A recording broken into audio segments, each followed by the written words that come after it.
السلام علیکم ورحمۃ اللہ وبرکاتہ۔ اعوذ باللہ من الشیطان الرجیم، بسم اللہ الرحمن الرحیم۔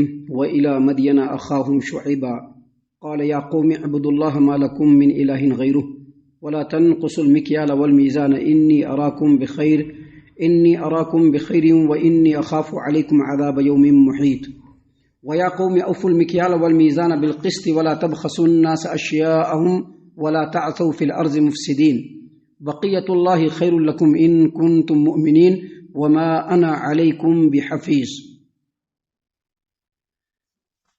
محترم سامعین کرام، سورہ ہود سورہ نمبر 11 اور اسی صورت سے بھی آپ کے سامنے آیت نمبر 84، 85، 86 یعنی 84، 85، 86 نمبر کی سورہ ہود کی یہ 3 آیات آپ کے سامنے تلاوت کی گئی۔ سامعین کرام، اب یہاں سے اللہ تبارک و تعالیٰ نے قرآن کریم میں سیدنا شعیب علیہ السلام اور ان کی قوم کا ذکر فرمایا ہے۔ سیدنا شعیب علیہ السلام، ان کا جو تبلیغ کا جو مرکز وہ مدین شہر، مدائن یا مدین یا مدیان۔ سامعین کرام، جو مدین ہے یہ اس زمانے میں، جس زمانے کا جو واقعہ ہے، اس زمانے میں جو مدین ہے یہ حجاز سے نارتھ ویسٹرن کے علاقے میں، یعنی شمال مغرب کے علاقے میں، اور فلسطین سے جنوب کی طرف جو ریڈ سی ہے اور خلیج عقبہ ہے، اس کے بالکل کنارے پر یہ شہر اس زمانے میں واقع تھا۔ یہ شہر اس زمانے میں جس جگہ پہ واقع تھا، جتنے بھی تجارتی قافلے ہیں، خاص طور سے وہ قافلے جو ملک شام اور ملک فلسطین سے ساحلی علاقے سے چلتے ہوئے یمن کی طرف آتے تھے، یا یمن سے ساحلی علاقے سے چلتے ہوئے ملک شام اور فلسطین کی طرف جاتے تھے، اور اسی طرح سے جو لوگ بھی مصر کی طرف تجارت کی غرض سے آتے تھے، ان تمام تجارتی قافلوں کا جو یہ علاقہ تھا، یہ بالکل دو راہوں پر پڑتا تھا، اسے بالکل سرکل پہ۔ ادھر سے جو بھی تجارتی قافلہ آ رہا ہے وہ مدین میں آ رہا ہے، ادھر سے جو بھی تجارتی قافلہ آ رہا ہے وہ مدین میں آ رہا ہے، بالکل سینٹر میں، جس کی وجہ سے جو مدین شہر ہے یہ تجارت کی منڈی بن گئی تھی، تجارت کی منڈی۔ یہاں کے جو لوگ بستے ہیں یہ دراصل ابراہیم علیہ السلام کے بیٹوں میں سے ایک بیٹے مدیان، ان کے اولاد میں سے، مدیان کے اولاد میں سے، اس واسطے سے اس علاقے کو مدین یا مدائن یا مدیان، اور یہاں جو لوگ بستے تھے ان کو اہل مدین یا اہل مدیان کہا جاتا تھا۔ محترم سامعین کرام، اس قوم کی طرف اللہ تبارک و تعالیٰ نے سیدنا شعیب علیہ السلام کو رسول بنا کر کے بھیجا۔ کیوں بھیجا؟ کیونکہ یہ جو قوم جس زمانے میں وہاں پہ تھی، یہ لوگ پہلے اپنے آپ کو سیدنا ابراہیم علیہ السلام کا متبع کہتے تھے کہ ہم لوگ سیدنا ابراہیم علیہ السلام کے ملت اور دین پر چلنے والے۔ لیکن جیسے جیسے زمانہ گزرتا گیا، مرور زمانہ کے ساتھ ان کے اندر اعتقادی اور اخلاقی دونوں خرابی آئی۔ اعتقادی خرابی کیا آئی؟ ان لوگوں کے اندر کفر و شرک بھر گیا، اور اخلاقی خرابیوں میں سے ایک بڑی خرابی، چونکہ یہ لوگ تجارتی منڈی میں رہتے تھے تو ناپ تول میں کمی کرنا یہ ان کے اندر بہت ہی بدترین جرم تھا۔ لیکن صرف ناپ تول میں کمی کرنا ان کے اندر جرم نہیں تھا، بلکہ بزنس اور بیپار کے اندر لوگوں کو چیٹ کرنے کا، لوگوں کو دھوکہ دینے کا، لوگوں کو فریب دینے کا، مجبوری میں سامان کو کیسے کسی سے ہتھیا لینا ہے، ان تمام چیزوں کے ہتھ کنڈے کمپلیٹلی ان لوگوں کو آتے تھے۔ ماپ تول میں جو ہاتھ کی صفائی ہوتی تھی، لوگوں کے سامنے یہ تولتے تھے تو اس انداز میں ڈنڈی مارتے تھے کہ لوگوں کو پتہ بھی نہیں چلتا تھا، لیکن جب دوسرے سے لینا ہوتا تھا تو بھرپور لیا کرتے تھے۔ سامعین اکرام، اللہ تبارک و تعالیٰ نے ان کے درمیان سیدنا شعیب علیہ السلام کو بھیجا۔ یہ شعیب علیہ السلام یہ وہی نبی اور رسول ہیں جن کے پاس سیدنا موسیٰ علیہ السلام 10 سال تربیت کے طور پر رہے تھے، اور جن کی بیٹی سے سیدنا موسیٰ علیہ السلام کی شادی ہوئی تھی۔ یہ شعیب علیہ السلام جو ہیں، یہ سیدنا ابراہیم علیہ السلام کی وفات کے تقریباً 600 سال کے بعد 1500 قبل مسیح یہ سب سے پہلے نبی ہیں جس کو اللہ تبارک و تعالیٰ نے کسی قوم کی طرف بھیجا، مدین والوں کی طرف بھیجا۔ دیکھیے اللہ تبارک و تعالیٰ نے یہاں پر کیا فرمایا؟ وَإِلَى مَدْيَنَ أَخَاهُمْ شُعَيْبًا، اور ہم نے مدین والوں کی طرف ان کے بھائی شعیب کو نبی بنا کر کے بھیجا۔ بھیجا کیا مطلب؟ نبی بنا کر کے بھیجا، ایسے ہی چپ کے تھوڑے بھیج دیا کہ جا کر کے وہاں پر رہنا ہے، سہنا ہے۔ ابھی ہم لوگ یہ سمجھتے ہیں کہ ہم لوگوں کو اللہ نے چپ کے بھیج دیا، عیش کرنا ہے، موج کرنا ہے، جو من میں آئے وہ کرنا ہے. ابھی ہم لوگ یہ سمجھتے ہیں یہاں پر ہم لوگوں کو عیش موج کرنے کے لیے بھیجا گیا، یہ ہماری زندگی ہے، ہم اپنی زندگی جیسے چاہے جی لیں. ہم لوگ یہ سمجھتے ہیں کہ ہم لوگوں کو اس لیے بھیجا گیا، لیکن نہیں، یہ ہماری زندگی ہماری نہیں ہے، یہ تو ہماری زندگی اللہ کی ہے. یہ جو ہماری زندگی ہے ہماری نہیں ہے، یہ ہماری زندگی کس کی ہے؟ اللہ تبارک و تعالیٰ کی ہے. تو سیدنا شعیب علیہ الصلوۃ والسلام کو جو اللہ تبارک و تعالیٰ نے اس قوم کی طرف بھیجا، وہ نبی بنا کر کے بھیجا.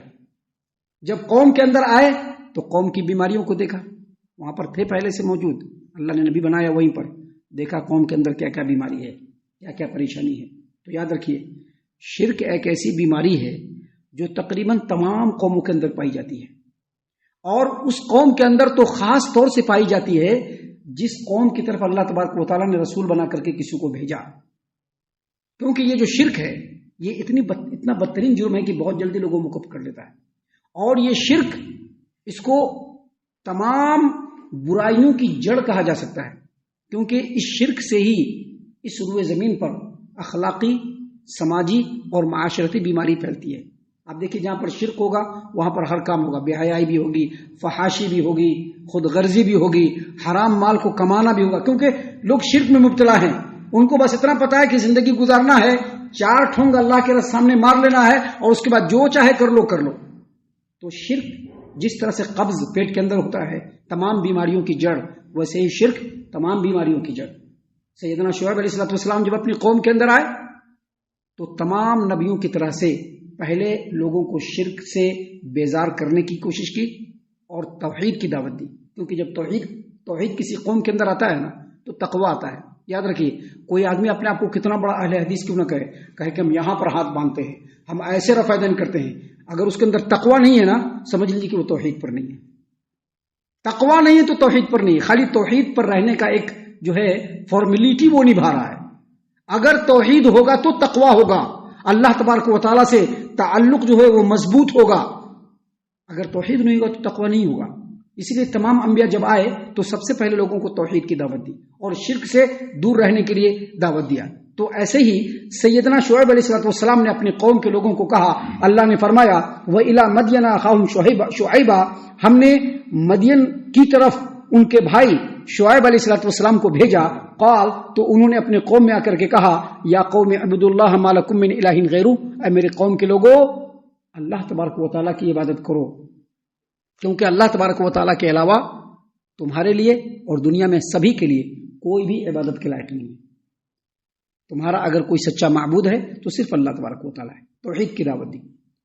اس کے بعد اللہ تبارک و تعالیٰ نے فرمایا وَلَا تَنْقُصُوا الْمِكْيَالَ وَالْمِيزَانَ إِنِّي أَرَاكُمْ بِخَيْرٍ وَإِنِّي أَخَافُ عَلَيْكُمْ عَذَابَ يَوْمٍ مُحِيطٍ.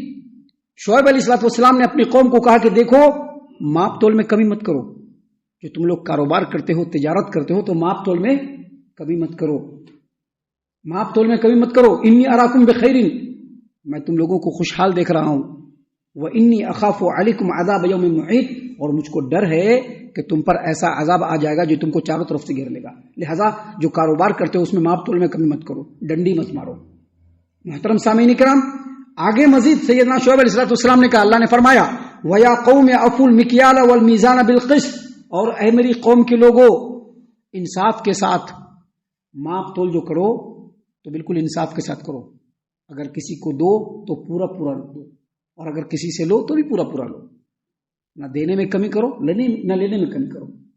اللہ تعالیٰ نے قرآن کریم میں ایک پوری سورت نازل فرمائی ہے، وَيْلٌ لِّلْمُطَفِّفِينَ، وَيْلٌ لِّلْمُطَفِّفِينَ. تباہی ہے، بربادی ہے، جہنم کے اندر گڑھا ہے کن لوگوں کے لیے؟ جو ماپ تول میں کمی کرتے ہیں. ماپ تول میں کمی کرتے ہیں، اس کی تفسیر اللہ نے آگے فرمایا وَيْلٌ لِّلْمُطَفِّفِينَ الَّذِينَ إِذَا اكْتَالُوا عَلَى النَّاسِ يَسْتَوْفُونَ وَإِذَا كَالُوهُمْ أَوْ وَزَنُوهُمْ يُخْسِرُونَ. مطلب جب لوگوں سے لینا ہوگا تو بھرپور لیں گے، جب لوگوں سے لینا ہے تو بھرپور لیں گے. جائیں گے کچھ سامان خریدنے کے لیے، اور رکھیے، کاروباری ہے نا، ذرا اور دو یار، ذرا اور اس کے اندر ڈالو. لیکن جب دینا ہوگا دوسرے کو تو تھوڑا ڈنڈی مار کر کے دیں گے. اللہ نے کہا کہ یہ نہیں کرنا. یہاں پر سیدنا شعیب علیہ السلام نے اپنی قوم کے لوگوں کو کہا وَيَا قَوْمِ أَوْفُوا الْمِكْيَالَ وَالْمِيزَانَ بِالْقِسْطِ، جب ماپ تول کرو تو انصاف کے ساتھ برابر ماپ تول کرو. اور آگے فرمایا وَلَا تَبْخَسُوا النَّاسَ أَشْيَاءَهُمْ، لوگوں کو مال کم کر کے مت دو. دیکھیے یہاں پر یہ نہیں کہا کہ لوگوں سے زیادہ لو، یہ کیا کہا؟ لوگوں کو مال کم کر کے مت دو، کیونکہ جب انسان کی یہ فطرت میں ہوتی ہے کہ جب لوگوں کو دینا ہوگا تو کم کر کے دے گا اور لینا ہوگا تو پورا لے گا. تو یہاں پر کیا کہا؟ ولا تبخسوا الناس اشیاءهم، لوگوں کو مال کم کر کے مت دو. ولا تعثوا فی الارض مفسدین، اور زمین میں فساد برپا مت کرو. دیکھیے یہاں پر کئی باتیں سمجھنے کی ہیں، جس میں پہلی بات یہ سمجھنے کی ہے کہ جتنے بھی انبیاء آئی شروع زمین پر آئے ہیں تو انہوں نے پہلے توحید کی دعوت دی، اور اس کے بعد اس سماج و معاشرے کے اندر جو برائی ہے اس برائی سے بھی لوگوں کو روکا. یہ دعوت کا طریقہ ہے، خالی توحید کی دعوت نہیں دینا ہے، بلکہ توحید کی دعوت کے ساتھ ساتھ سماج و معاشرے کے اندر جو برائی ہے اس پر بھی قدغن لگانا ہے، اس کو بھی بتلانا ہے کہ یہ برائی ہے آپ کے اندر، یہ کمی ہے آپ کے اندر، یہ بتلانا ہے. یہ نہیں بتلانے سے ہمارے دعوت کا کام مکمل نہیں ہوگا، اور جو ہماری دعوت ہوگی وہ عام ہوگی. یہ نہیں کہ ہم چھوٹے چھوٹے لوگوں کو دعوت دیں گے اور جو سماج و معاشرے کے بڑے لوگ ہیں اگر وہ کچھ کرے تو ہماری گھگی بن جائے. آپ کیسے بول دیں گے تو بہت بڑا جھمیلا بن جائے گا. نہیں، دعوت کا کام کرنا ہے تو اس میں بالکل سمانتا ہونی چاہیے. ہر ایک کو اس کی دعوت دینی ہے، ہر ایک کو بولنا ہے، ہر ایک کو بتانا ہے کہ یہ برائی ہے، یہ برائی ہے، یہ برائی ہے، بتلانا ہے. یہ سماج و معاشرے کے اندر دعوت کا صحیح اور نبوی طریقہ ہے جو ہر نبی نے اپنے زمانے میں کیا ہے. محترم سامعین کرام، دوسری بات جو سمجھنے کی ہے وہ یہ کہ اللہ تبارک و تعالیٰ نے یہاں پر یہ فرمایا کہ سیدنا شعیب علیہ السلام نے اپنی قوم کے لوگوں کو کہا کہ اے میری قوم کے لوگوں، ماپ تول میں کمی مت کرو، انصاف کے ساتھ بھرپور تول رکھو، اور لوگوں کو مال کم کر کے مت دو، اور زمین میں فساد برپا مت کرو. اس کا مطلب یہ ہوا کہ کسی بھی سماج و معاشرے میں جو ماپ تول کے اندر کمی ہوتی ہے اس سے زمین میں فساد پیدا ہوتا ہے. یہ زمین میں فساد پیدا کرنے کے مترادف ہے. اسی لیے اللہ تبارک و تعالیٰ نے ماپ تول میں کمی کرنے والوں کی اس قرآن کریم میں بڑی سرزنش فرمائی ہے، اور ان کے لیے جہنم کا گڑھا بھی بتلایا ہے کہ جو لوگ بھی کاروبار کرتے ہیں اگر وہ ماپ تول میں کمی کریں گے ان کے لیے جہنم کا گڑھا ہے. محترم سامعین کرام، اسی لیے اللہ تبارک و تعالیٰ نے کیا فرمایا کہ سیدنا شعیب علیہ السلام نے اپنی قوم کو نصیحت کرتے ہوئے کہا کہ میری قوم کے لوگوں، جب ماپ تول کرو، لوگوں کو سامان تول کر کے دو تو پورے انصاف کے ساتھ تول کے دو، اور لوگوں کو کمل مت دو، اور زمین میں فساد برپا مت کرو. اور اس کے بعد کہا بقیت اللہ خیر لکم ان کنتم مؤمنین وما انا علیکم بحفیظ. دیکھو تم لوگ تو بڑے خوشحال ہو. عام طور پر ایسا دیکھا گیا ہے اور ہمیشہ کا یہ مشاہدہ ہے کہ جو لوگ تجارت کرتے ہیں وہ ہمیشہ خوشحال رہتے ہیں. تجارت کرنے والے لوگ ہمیشہ خوشحال رہتے ہیں کیونکہ تجارت کے اندر اللہ نے بڑی برکت رکھی ہے، اور تجارت اس روئے زمین کا سب سے بہترین کام ہے. آدمی جو اپنی تلاش و معاش کرتا ہے اس میں تجارت سب سے بہترین کام ہے. معاش کے لیے جو انسان سرگرداں ہوتا ہے، جو بھی کام کرتا ہے جس سے پیسہ کمانا ہوتا ہے، اس میں تجارت جو ہے وہ بہت اہم ترین کام ہے. نبیوں نے بھی تجارت کیا ہے، نبی صلی اللہ علیہ وسلم نے بھی تجارت کیا ہے. تو یہاں پر سیدنا شعیب علیہ السلام نے کہا کہ اے میری قوم کے لوگوں، تمہارے لیے اللہ تبارک و تعالیٰ کی دی ہوئی بچت بہتر ہے اگر تم ایمان والے ہو، اور میں تمہارے اوپر نگراں نہیں ہوں، محتسب نہیں ہوں. کیا مطلب تم لوگ تو ماشاءاللہ اچھے خوشحال لوگ ہو، تجارت کرتے ہو، اللہ پیسہ بھی دیتا ہے، تو جو اللہ نے بچت دیا ہے وہ تمہارے لیے بہتر ہے. اب اتنا مل رہا ہے اس میں بھی ڈنڈی مارنا، دھوکہ دینا، فراڈ کرنا، جو اوریجنل سامان ہے اس میں مکس کر کے دینا، اور اس طرح کے جو دھوکے والے کام ہے، اس طرح کا کام مت کرو. اللہ تبارک و تعالیٰ کی دی ہوئی بچت تمہارے لیے بہتر ہے. اگر تم ایمان والے ہو تو بس ایمانداری سے روزی روٹی کماؤ. لیکن آگے مزید کہا وما انا علیکم بحفیظ، میں تمہارا نگراں نہیں ہوں، تمہارا محتسب نہیں ہوں. کیا مطلب تمہارا محتسب نہیں کہ میں دیکھتا رہوں کہ کون دھوکہ دھڑی کر رہا ہے. ابھی اس کے پیچھے پڑنا کام نہیں ہے ہمارا. جو داعی ہوتا ہے ان کا کام صرف بتا دینا ہوتا ہے. وہ کسی کے نگراں نہیں ہے کہ ان کے پیچھے پڑ رہے ہیں کہ تم ایسا کیوں کر رہے ہو، تم ایسا کیوں کر رہے ہو، تم ادھر کیوں جا رہے ہو، تم ٹھیک سے کیوں نہیں ماپ تول کر رہے ہو. کہا کہ میں تمہارا نگراں نہیں ہوں کہ میں دیکھتا رہوں کہ کون کم تولتا ہے، کون زیادہ تولتا ہے، کون دھوکہ دے رہا ہے، کون چیٹنگ کر رہا ہے، کون اوریجنل سامان میں دوسرے سامان کو مکس کر کے دے رہا ہے. یہ ہمارا کام نہیں. اس کو دوسرے لفظ میں یہ کہہ دینا ہے، یا اس کا دوسرا تفسیر دوسرے لفظوں میں آسان سی تفسیر یہ ہے کہ اللہ تبارک و تعالیٰ کا جو حکم تھا وہ میں نے تم لوگوں کو بتلا دیا، اب ماننا یا نہ ماننا یہ تمہاری مرضی ہے. آگے سیدنا شعیب علیہ السلام کی قوم نے ان کو کیا جواب دیا، اس کے بارے میں اللہ نے ذکر فرمایا ہے، جس کو انشاءاللہ کل کے درس میں ہم آپ کے سامنے بیان کرنے والے ہیں۔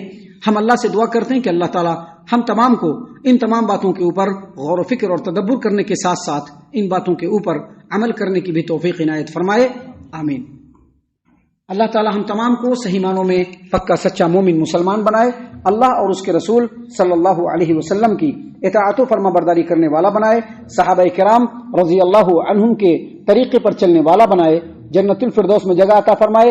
اے اللہ ہم تمام کو جہنم سے پناہ دے، اے رب العالمین ہم تمام کو جہنم سے پناہ دے، اے مالک الملک ہم تمام کو جہنم سے پناہ دے، آمین یا رب العالمین، وما علینا الا البلاغ المبین۔ تبارك الذي نزل الفرقان على عبده ليكون للعالمين نذيرا